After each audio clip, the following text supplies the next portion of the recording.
Hi fantasy managers, welcome to FPL Team Talk. So in this video I'm going to give you a wildcard team for game week 32. It wasn't my intentional plan to release a wildcard video for game week 32, but enough of you out there have indicated that you were interested in wildcarding. Some of you are going to pull the trigger that I thought, okay, let's have a look and see what it would be like. I'm going to go through the pros and cons, why it might be a better idea to wait. Obviously, it's still going to be team dependent. It feels so cliched to say that, but everyone's team's going to be different. You might need more surgery than anyone else's, so it's only down to you whether you should be wildcarding right now or not. If nothing else, what I do like about the wildcard videos is that it does give us a barometer as to the good medium to term fixtures and teams to target and which players in them. So if you like the video, hit that button. Don't forget to subscribe if you're new around here, and let's kick it off. Let's have a look at reasons to wildcard then for game week 32. There is double game week fixtures for 33 that you can target. There's teams blanking as well, but we can set up perfectly for those. If you wanted to play a bench boost, we could go for that then if you didn't fancy going for it in game week 36. Definitely, if you've got one free hit, wildcarding now into this fixture could definitely save you a free hit in 33. You may prefer going in 36, and as we know, we can avoid those blanking teams. There's a number of reasons not to wildcard. Future fixtures, we just don't know them yet. We know which teams have still got to have fixtures arranged and which teams to target, and we'll look at that in a second. But we don't know when those fixtures are going to slot it into the schedule. More information every week that goes by with those fixtures, who's progressing into the next rounds. We also get more information about injuries, when Trent's definitely going to be back. Now we know Reece James is back. How will rotation affect that? And those game week 32s, maybe they're not the best fixtures to wildcard. We want to go in and target the likes of Liverpool, Man City for the rest of the season because they have some great fixtures. But the one week they don't have great fixtures is when they're playing each other in game week 32. But we'll have again a look. If you want a wildcard, and it's very team dependent, if you feel we've got too much surgery in your side that it has to be done, and doing it early will obviously give you the most potential benefit from wildcarding, then you've got to go for it. And there's ways around that, ways that you still can use your transfers to get those key players in, and we'll have a look at the end. Fixtures rearranged then. Leicester do have 3 extra games to rearrange on top of the normal game weeks. The likes of Burnley, Arsenal and Everton do have a couple of extra. In terms of Arsenal and Leicester, we'll see quite a few of those assets in the wildcard side as Burnley. Everton, there's just very few that I would go for at this moment in time. Calvert-Lewin's possibly the only one, but I'd certainly need to see him getting some minutes under his belts and far in. But otherwise, I just don't trust that Everton side at the moment, if I'm honest. I'd much rather look elsewhere. So the side, looking at it, I do think Pope's the best option in goal. He's got good fixtures. He's got Norwich away. That's quite nice. Wolves at home. They've obviously got 3 games to rearrange and a doubling game at 33, so that looks good. I would prefer to have a second playing goalkeeper. But as you'll see at the end, the budget is really stretched for this side. You would have to make concessions to bring a Ramsdale to dovetail with Pope, or a Schmeichel who's got so many fixtures to rearrange as well. Lewis is just a non-playing cheap goalkeeper. But again, looking at this, I think I'd go Pope, but I wouldn't rule out, or don't think it's wrong to bring another goalkeeper in there. Obviously, Lewis hasn't played a single game this season. Pope 1.6, nothing impressive. Those save points he does pick up. I just think the fixtures look good. Burnley playing, they've got so much to play for at the moment. I would trust Pope. I would go Pope. Looking in defence, then Castagne's a bit of a wild card shot here with him, really. 5.3. If he starts playing consistently, getting the minutes, he could be an absolutely brilliant option. Differential for sure, good fixtures. Again, there's a slight rotation worry for me with him. Reece James obviously didn't start, but you expect him to be getting more and more minutes. Bit of a disaster for him really coming on today and conceding 4 goals. But good fixtures for Chelsea. I just think we know how devastating he can be. I just don't want to go without him. Loughton, again, controversial call, I think. Burnley defenders, there's other ones you can go for, but just for cost, Loughton offers very little going forward. But again, those fixtures and just the quantity of them, he makes them an appealing option. And then for Liverpool defender, again, cost-wise, we'll look at the midfield. Most of the assets we want to buy are in midfield. Matip, good way into that Liverpool defence. Cheap for 5 million. I like Matip. Does have a bit of an attacking threat, but nothing like in the range of Robertson or Gomez. Robertson or Trent. But Matip, as a way into that Liverpool defence, yeah, I really like him. And the last one then would be Davis as well. Nailed on in that Tottenham defence. They seem to be improving lately. Good fixtures as well. 4.4, don't mind benching him either. But I think he looks a good option. Looking at his statistics then, Castagne, well, I think he's overinflated.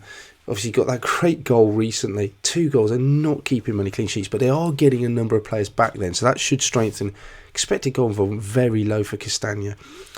Reece James not even having a conversation about that. They are conceding goals, which is a slight worry for Chelsea. Maybe they're off the field problems are getting to them a little bit, but he's just such an explosive asset. Look at that. The XGI expected 0.49 is better than most midfielders, and you couple that with a potential clean sheet. He's just an absolute must-have for me. Now, not a great deal of attacking threat, 0.17, conceding considerably less than Leicester, but just the amount of fixtures, I really like it.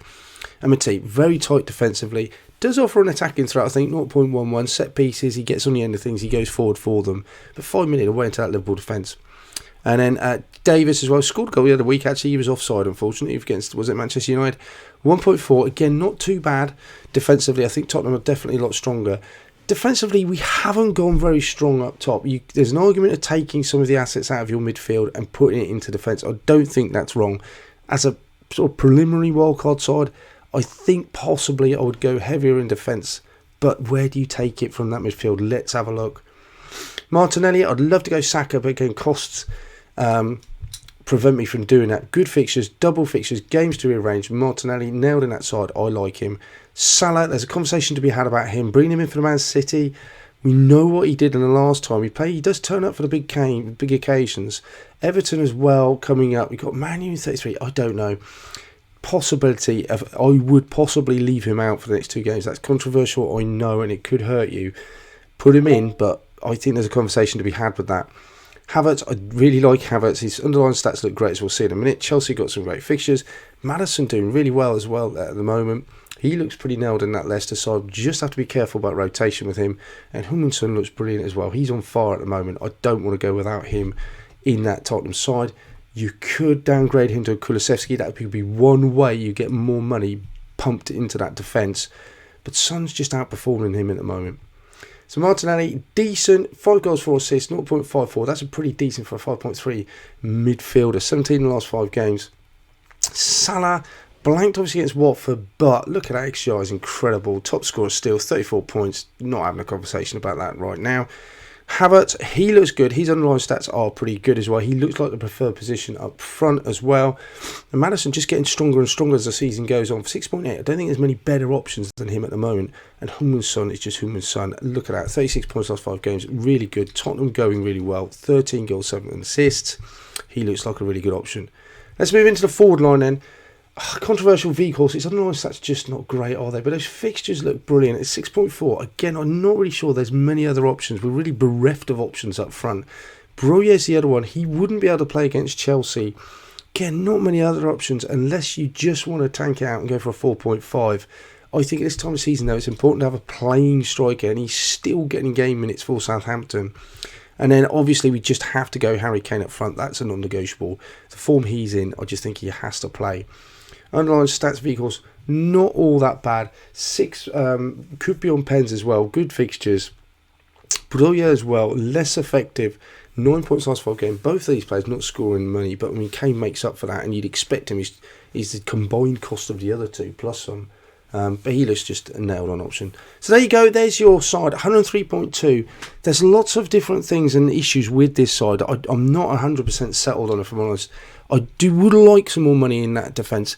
No Robertson, no Trent to consider is a worry for me as well. Matip kind of covers that a little bit, I think. Salah as well is the other question you have to ask yourself. Havertz, could you downgrade him?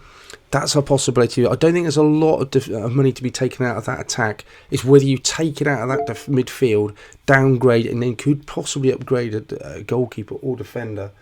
I'm not sure. But the one, I suppose there's a couple of issues for me. Salah, do you play him? You've got Man City, then Man United. You could get away without him, but then how do you get back to him? Because you're going to want to get back to him as well. You can't really use that money to pump into defence because it's in 2 transfers to get out. So that would be the one issue. The other issue, Manchester City, you've got no Manchester City assets in that side. So you could downgrade someone like a Son to a Kulusevski and then look to bring someone like a Cancelo in and upgrade there. Bringing in a Foden instead of a Havertz, I wouldn't disagree, and I wouldn't think that would be a bad issue either. But those are 2 standout issues that I think from this side that I take away. As a preliminary wildcard, those 2 things do worry me, well, especially no Manchester City assets going forward, but they may be reasons why to just hold off and wildcard into game week 34. That's it for this one then, guys. I hope you enjoyed it. Don't forget to hit like if you did. Put any comments below. Are you wildcarding this week? When are you going to wildcard? When are you going to use your free hits, your chip strategy? If you are, which players are you looking to target and bring in? In the meantime, I hope the rest of your game week 31 goes well. I'll be back later on in the week with more team selection videos. We'll look at a watch list, all that good stuff. So don't forget to hit subscribe. In the meantime, good luck. Speak to you soon.